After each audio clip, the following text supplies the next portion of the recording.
Vous êtes-vous déjà arrêté pour penser que le plus grand danger qui menace l'Église adventiste vient de l'extérieur, mais est déjà à l'intérieur de ses murs? Ce n'est pas une attaque ouverte, ni un scandale qui explose dans les titres, c'est beaucoup plus subtil, silencieux, mais dévastateur. Quelque chose qui s'est progressivement infiltré, changeant l'essence de notre foi sans que beaucoup s'en rendent compte. Pire encore, souvent, nous pouvons permettre ces changements sans nous rendre compte qu'en faisant cela, nous compromettons ce qui est essentiel à notre identité et à notre mission. Avez-vous remarqué comment, au lieu de voir une progression spirituelle, y a-t-il un vide croissant dans de nombreuses églises? Comment les piliers qui soutiennent l'Église adventiste, le sabbat, le jugement d'enquête, l'esprit de prophétie, commencent à être remis en question ou adoucis, ou en tant que pratiques spirituelles, telles que la prière et le culte, deviennent plus formelles, sans vie, comme s'ils n'étaient qu'un respect de l'obligation? Non, ce n'est pas une crise ouverte. Au contraire, c'est une apostasie silencieuse qui envahit lentement et modifie l'essence même de l'Église. Et vous ne réalisez peut-être pas combien a déjà été perdu en train d'essayer de s'adapter au monde. Dans cette vidéo, nous explorerons les 10 signes plus légers de la façon dont cette apostasie infiltrait silencieusement l'Église adventiste.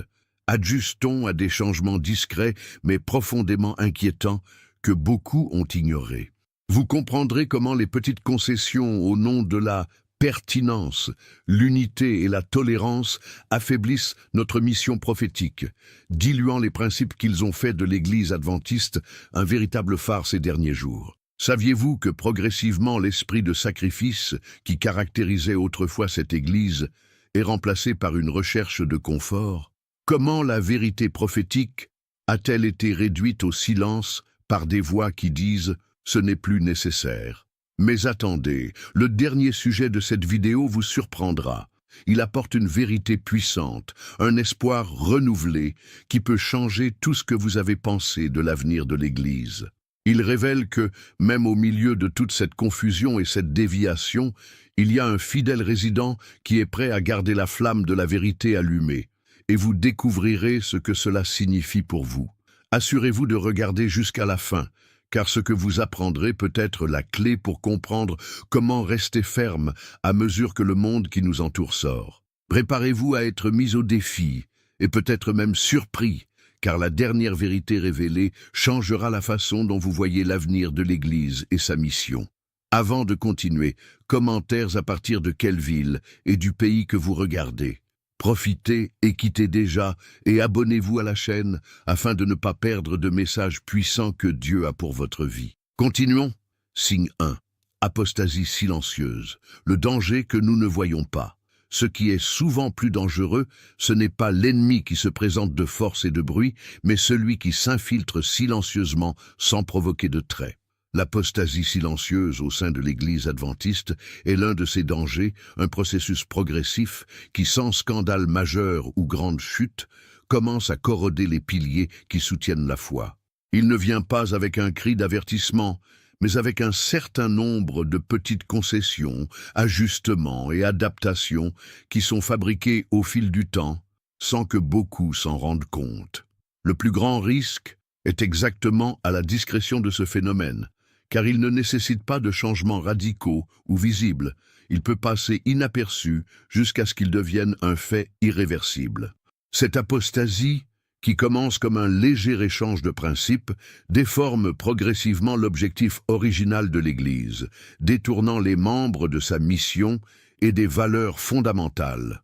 Ce qui devrait être une Église ferme et inébranlable dans les principes de la vérité biblique commence à céder dans un terrain à des idéologies modernes et plus acceptables, mais elles n'ont pas la puissance transformatrice de l'Évangile.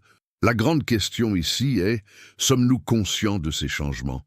Ou s'habituons-nous à la nouvelle normale, sans réaliser ce que nous perdons en cours de route? Signal 2. Changement discret au sein de l'Église. Que se passe-t-il vraiment? L'une des caractéristiques les plus dangereuses de l'apostasie silencieuse est le fait que les changements ne sont ni immédiats, ni scandaleux. Ils sont discrets, souvent justifiés par de bonnes intentions telles que la recherche de pertinence ou d'adaptation au monde moderne. Cependant, ces changements sapent progressivement les fondements spirituels que l'Église adventiste a été appelée à préserver. Ce qui était autrefois des pratiques qui reflétaient une solidité ferme aux principes bibliques deviennent maintenant quelque chose qui s'adapte au contexte contemporain, souvent au détriment des principes éternels. Les réformes faites pour attirer de nouveaux membres ou garder les jeunes ont souvent un effet secondaire dévastateur, la dilution du message d'origine.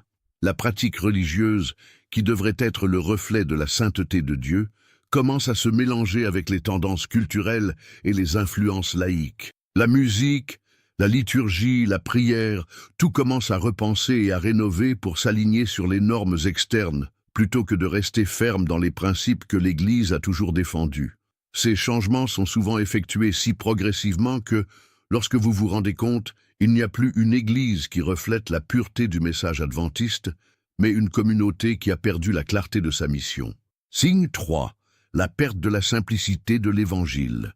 Lorsque l'Église adventiste a émergé, c'était avec un message clair et simple: proclamer l'Évangile éternel et préparer le peuple au retour du Christ.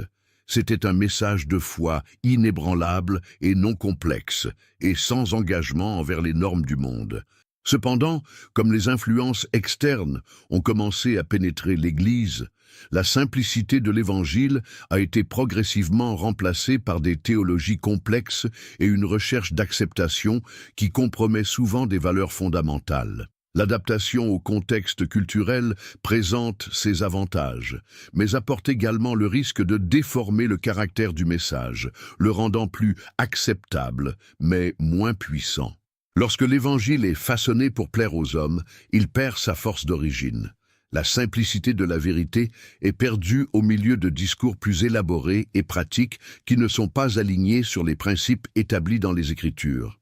Le problème se pose lorsque l'Église commence à abandonner la simplicité de l'Évangile dans la recherche de pertinence. L'appel pour que l'Église devienne moderne et acceptable pour le monde vient souvent de compromettre l'essence du message du Christ. Le vrai message évangélique n'a jamais été de plaire au monde, mais d'être un vrai phare dans un monde sombre. Signe 4. Lorsque la prière devient un divertissement et que la musique perd le respect. L'un des signes plus légers que quelque chose ne va pas dans l'Église adventiste est la transformation des pratiques spirituelles en forme de divertissement. La prière, qui devrait être le moment de communication le plus intime avec Dieu, est devenue une activité mécanique et en profondeur. Au lieu d'être un acte d'humilité et de livraison, il devient souvent quelque chose de superficiel, rempli davantage d'obligations qu'un véritable désir de se connecter avec le Créateur. Ce changement subtil mais significatif est le reflet de l'apostasie silencieuse, où l'accent mis sur la sainteté et la révérence est progressivement remplacé par une recherche incessante de plaisir, de confort et d'acceptation. De même, la musique de l'Église, qui avait autrefois la fonction d'exalter la majesté de Dieu et de créer un environnement de vrai culte, a commencé à façonner pour plaire au sens humain. La musique, au lieu d'être un moyen d'élévation spirituelle, a été utilisée pour divertir, s'il vous plaît, et même frissonne, mais sans conduire à un véritable lien avec le divin. Lorsque l'Église commence à accepter ce mélange du sacré et du laïque, il perd la révérence et la sainteté qui devraient caractériser son culte. Le problème n'est pas le changement de style, mais le but et l'attitude qui soutiennent ces pratiques. Lorsque l'esprit de culte est perdu, l'Église s'éloigne de la vraie raison pour laquelle il a été appelé à exister. Signe 5. Le danger de l'œcuménisme, lorsque la vérité prophétique est réduite au silence. L'écuménisme, souvent considéré comme un noble effort pour promouvoir l'unité entre les différentes confessions religieuses, peut en fait être une porte ouverte pour compromettre les principes fondamentaux de la foi adventiste. Lorsque l'Église adventiste commence à s'impliquer dans des mouvements œcuméniques, il risque de faire taire son propre message prophétique au nom de l'unité.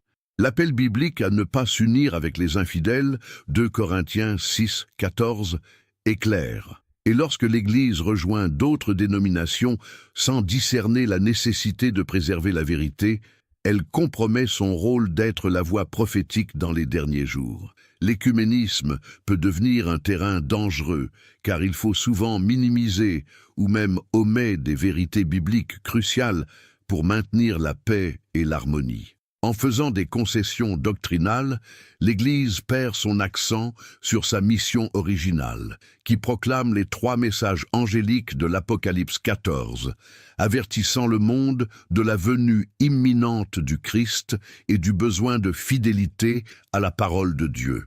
L'unité ne peut pas se faire au détriment de la vérité. Quand on commence à faire taire la vérité prophétique pour s'adapter au monde, le prix est élevé.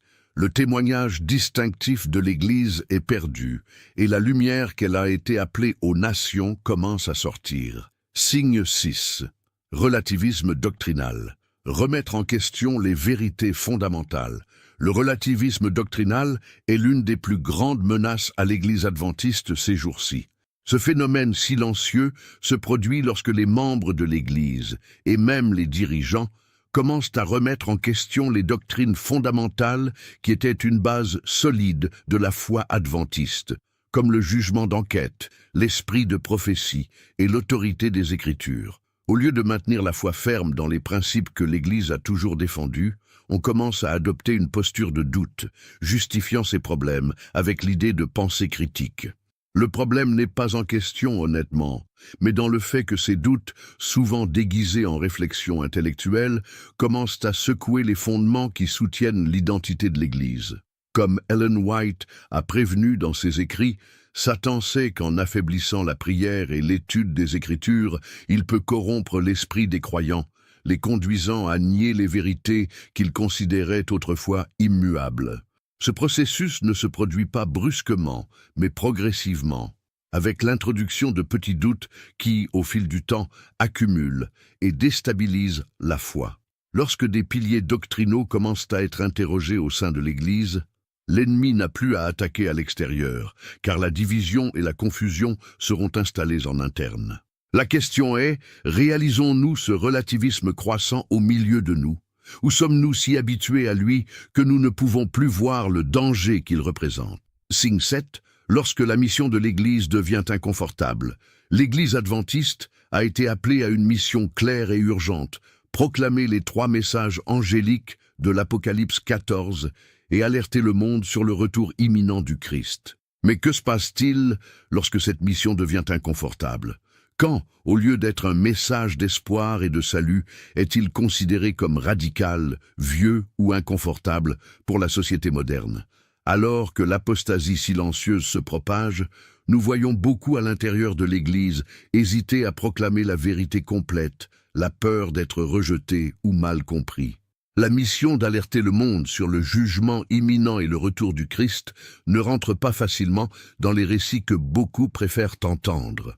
Au lieu de proclamer courageusement cette vérité, il y a une tendance croissante à adoucir ou même à masquer le message pour éviter d'offenser les autres. La vérité biblique, qui était auparavant proclamée avec audace et clarté, commence à être noyée par des discours qui favorisent l'acceptation et l'harmonie à tout prix.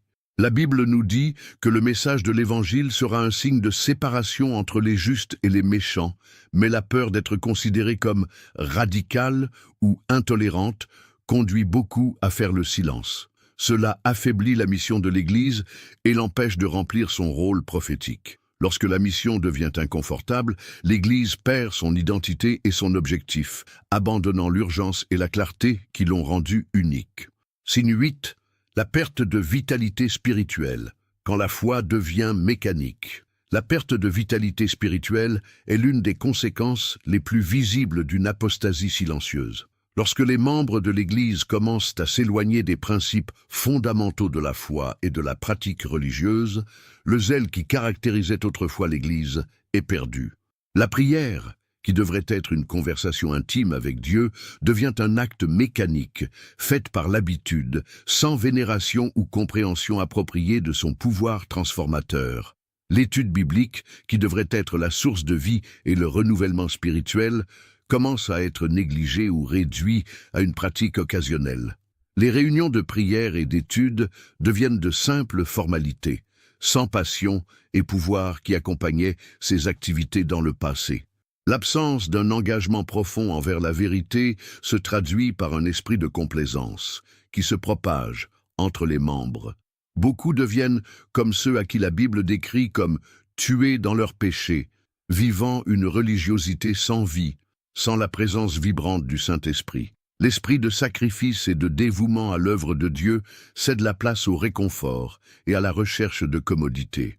Ce phénomène de mourir spirituellement est l'un des moyens les plus dangereux de l'apostasie, car les membres ne réalisent souvent pas qu'ils ont perdu la vitalité spirituelle jusqu'à ce qu'ils soient éloignés de la foi qu'ils ont autrefois défendue avec passion. Signe 9. Jeunes confus et dirigeants divisés. L'impact sur les nouvelles générations. La confusion doctrinale générée par l'apostasie silencieuse a un impact profond, en particulier dans les nouvelles générations de l'Église. Les jeunes qui grandissent en voyant un mélange du sacré avec le laïque, avec des pratiques religieuses qui sont plus alignées sur les tendances culturelles qu'avec les principes bibliques, deviennent incertains sur ce qui est juste.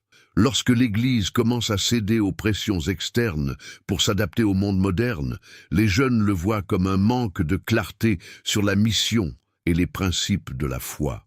Ils commencent à remettre en question ce que signifie vraiment être un adventiste, car les doctrines centrales commencent à être en doute ou adoucies.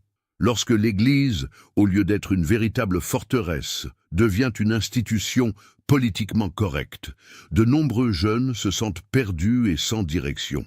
Le manque de clarté doctrinale entraîne un vide spirituel qui laisse ces jeunes vulnérables aux influences externes.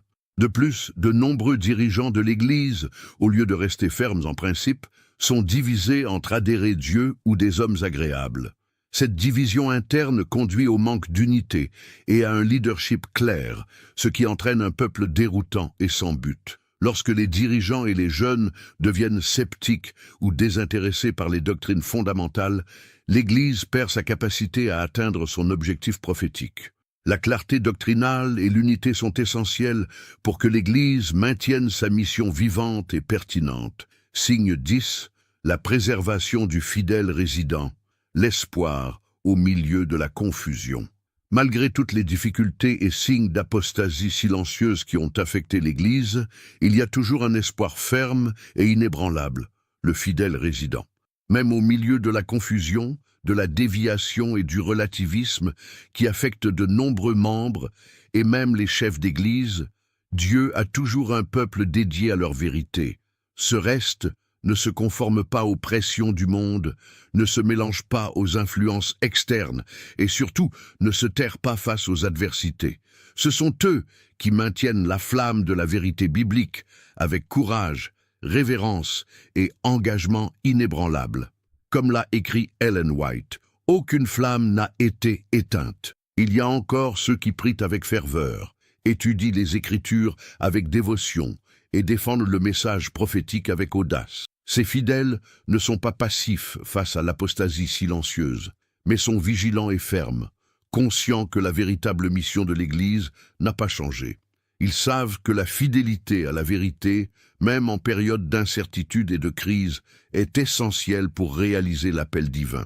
Bien que le reste est petit et souvent marginalisé, il maintient la pureté du message de Dieu en attendant avec le retour du Christ avec l'attente. Ce reste est l'espoir pour l'avenir de l'Église adventiste, et sa persévérance est la réponse à la question que beaucoup ont posée. Est-il possible de rester fidèle à la vérité au milieu de tant d'apostasie? La réponse est oui, et la promesse est claire. Ceux qui restent fermes jusqu'à la fin recevront la couronne de la vie éternelle. Maintenant que vous avez connu les 10 signes d'apostasie silencieuse, vous vous demandez peut-être qu'est-ce que cela signifie pour moi, pour mon Église, pour l'avenir de ma foi. La vérité est que les fois où nous vivons sont d'une grande confusion spirituelle. La vérité biblique est de plus en plus obscurcie, et ceux qui osent se lever et le proclamer clairement sont considérés comme radicaux ou dépassés. Mais comme nous l'avons vu, cette apostasie silencieuse n'est pas seulement une menace externe. Il s'infiltre imperceptiblement, et nous sommes souvent nous-mêmes qui, involontairement, le nourrissent en faisant de petites concessions à plaire au monde ou en évitant l'inconfort. La question qui reste est: comment réagissez-vous à tout cela? Réalisez-vous ces changements discrets autour de vous? Ou peut-être avez-vous commencé à vous habituer, croyant que ce n'est qu'une partie naturelle de la croissance ou de la modernisation? Plus important encore, êtes-vous prêt à vous lever et à faire une différence? Ce que vous faites maintenant peut définir non seulement l'avenir de l'Église, mais aussi votre propre chemin de foi. Mais notre mission ne s'arrête pas ici. Cette vidéo n'est pas seulement un avertissement, c'est un appel à l'action. Chacun de nous a un rôle à jouer dans la préservation du vrai message et de la mission de l'Église adventiste. Et donc, je veux connaître votre opinion. Avez-vous remarqué ces signes d'apostasie silencieuse dans votre Église ou votre communauté? Comment cela a-t-il affecté votre foi personnelle? Et plus important encore, que faites-vous pour rester fidèle à la vérité, même lorsque le monde qui vous entoure essaie de le diluer? Je vous invite à commenter ci-dessous. Votre point de vue est extrêmement important et peut aider d'autres personnes à réfléchir également à ce qui se passe autour de vous. En partageant vos idées et vos expériences, vous contribuez à une discussion qui peut éveiller d'autres frères et sœurs dans la foi. Si vous croyez qu'il est temps de revenir aux racines de notre foi, de garder le message clair et pur, je veux entendre ce que vous avez à dire.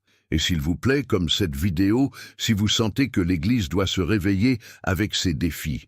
Si vous ne voulez pas perdre de contenu comme celui-ci, abonnez-vous à la chaîne et activez les notifications afin que nous continuions à discuter, à réfléchir et, plus important encore, à agir en réponse à l'appel de Dieu. Enfin, partagez cette vidéo avec d'autres qui ont besoin d'entendre ce message. Le temps s'épuise et l'Église a plus que jamais besoin d'être éveillée pour les signes de l'époque. Dieu a toujours un reste fidèle et vous pouvez en faire partie. Nous nous voyons dans la vidéo suivante et que Dieu bénisse votre voyage de foi.